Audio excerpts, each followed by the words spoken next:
اسمع. اللهم بارك الاخوان. شاش.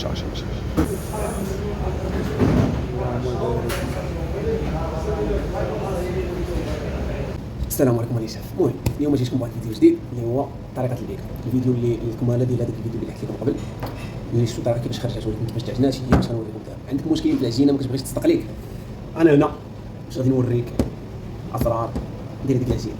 اول حاجه ما تبقاش تشوف اي واحد وتنوض دير بحال فاهم، ديما انت عندك طريقتك هو عنده طريقته، وكل واحد يدو، كل واحد شنو كتخرج ليه يدو. ثاني حاجه النوع ديال الطحين. النوع ديال الطحين اخوتي كيلعب دور كبير في العجينه. يمكنش انا غادي تعطيني طحين فيه مثلا 10 بروتينات وغتقول لي دير لي فيه نسبه ترطيب 80% ولا 75%، امبوسيبل. دونك بلا ما تبقاوش تحمقوا راسكم. دونك انا تندوي مع اللي خدامين حاولوا هكاك، تقول للباترون ولا الجيرو الله يرحم الوالدين انا بغيت هذا الطحين، ديما لعب على الطحين من فوق 12% ديال البروتينات راه مزيان باش انت ملي تبغي تخدم به يعطيك الخاطر في الخدمه. العجينه الا ما كانش الماء بارد راه ما غاديش تطلع لك، ماشي ما طلعش غتطلع لك تمبيراتور الحراره وغادي تولي في حاجه اخرى، في تخمير اخر عاوتاني. دونك الله يرحم الوالدين لما يكون بارد النوعيه ديال الطحين تكون مزيان. الا بغيتي عجينه تجيك مزيان ما عليناش. دابا غنشدو 10 كيلو ديال الطحين ياك، غنلوحوها في العجانه، غنلوحو معاها 4 لتر ونص ديال الماء و10 غرامات ديال الخميره. هذا كيتسمى تخمير اولي. غنديرو لها 8 دقائق ونحبسو العجانه، غتبقى تبان لك العجينه مفرته. غتشدها غتعاود تزيد تفرتها وغتلوحها في شي باك وغادي تقطعها. كيفاش غتخرج لك انا غنوريك. ها كيفاش غادي تخرج لك اخوتي. شفتوا هذه 24 ساعه في الثلاجه بايته، يعني غادي تخرج لك بحال هكا. تخليها واحد ساعه في المكان على برا قبل ما تدعها الثلاجه كما قلت لكم. ملي غتخرج لكم بحال هكا تخليوها واحد 24 ساعه قبل ما واحد ساعه في المكان قبل ما تدخلوها للثلاجه، ومن بعد غادي تجبدوها وتخلوها ساعه في المكان على برا كيما داير انا دابا، وديك الساعه غادي تعجنوها. متفقين؟ البارح درنا نسبه الترطيب 45%، 4 لتر ونص نسبه الترطيب باينه. كل كل 5 كيلو مثلا بغيتي دير لها مثلا 30% ديال الترطيب 3 لتر، 35% ديال الترطيب 3 لتر ونص. هذه هي انتم الدراري هذه حيدتوها دابا دخلتوها طماط ما عليناش. كتجبدها من الثلاجه كما قلنا، كتلوحها في العجانه دابا ديالك. شنو كتزيد عليها انت دابا؟ كتولي تحكم في نسبه الترطيب اللي بغيتي. انا عطيتكم 45% اوليه، دونك انت كتولي تقول بغيتي 60% كتزيد لتر ونص، بغيتي 70% كتزيد 2 لتر ونص. فهمتوا؟ المهم ديما نتوما دابا عندكم 4 لتر ونص لحتوها في الاول، دونك اي حاجه زدتوها من فوق منها نتوما اللي كتحكموا. انا مثلا كنت بغيت 80% زدت 3 لتر ونص. علاش كندير 30%؟ لحقاش انا واقف على ديك العجينه بغيت نخدم بها سير بلاصه. واخا الملحه عمرك تلوحها في الاول وعمرك تلوحها في الوسط، ديما الملحه تبقى ديك 4 دقائق الاخرى عاد لوحها. علاش؟ الملحه كتطلع السخونيه ديال العجينه واضحه. بالنسبه للزيت كاين تيقول لك درتي الزيت ولا داكشي بالعبار. كل 10 كيلو فيها 200 غرام ديال الزيت، اللي كيزيد اكثر ما خداماش. فهمتوا؟ دونك كل 10 كيلو فيها 200 غرام ديال الزيت، 5 كيلو فيها 100 غرام ديال الزيت. واضحه الدراري.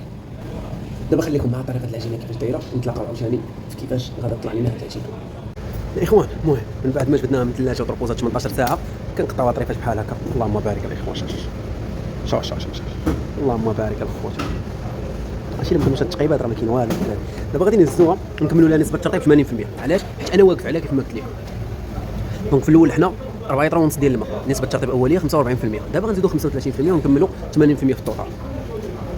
المهم ملي كنلوحوها في العجانه ديالنا ونديروا معاها الماء كنبداو ندوروها ديما في الاول تندوروها واحد 7 دقائق ولا 6 دقائق ديما فيتاس واحد. من بعد 6 دقائق كنكملوا لها الكماله بدوزيام فيتاس.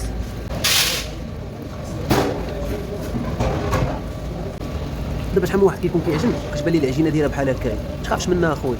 هذا الشيء ومازال غنزيدوها الماء باش تكون عارف، يعني ما عمرك تخاف منها تقول زعما كاينه راه العجينه طالعه لي جاريه بزاف ولا شي. خليها تدور مع راسها مزيان. ديما البيكه ملي تلوحها في العجانه خليها تدور واحد 5 دقائق بالفيتاس واحد ولا 7 دقائق، ومن بعد دورها دوزيام فيتاس باش تكمل الجميع ديالها على راحتك. هذه معلومه الخوت.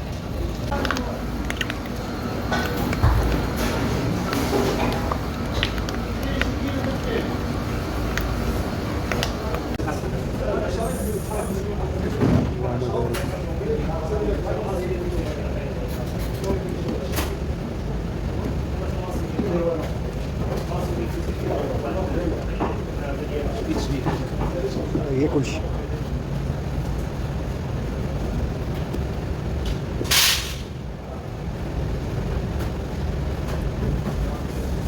وبالنسبه لي غيقول لي ما تقدر زعما تحكم فيها ما تقدرش معها. ديما دير يدك واحد شويه في الزيت غتخسر الزينه كتكون ديجا شاد راسك. ماشي ثاني عاود قلب هكا ثالث خلي يدك وجمع يدك وجمع. كيما هكا. علاش؟ حيت الا بغيتي تجمعها بيدك غتكون تعلق لك بزاف، حتى الجاريه بالنسبه لي. المهم هنايا كنبوليوها، من بعد ملي كنبوليوها كنخليوها على الاقل واحد ساعه المكان على برا ولا ساعه ونص، عاد كندخلوها للثلاجه باش هي 18 ساعه هي 24 ساعه.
شوف ما شاء الله. شوف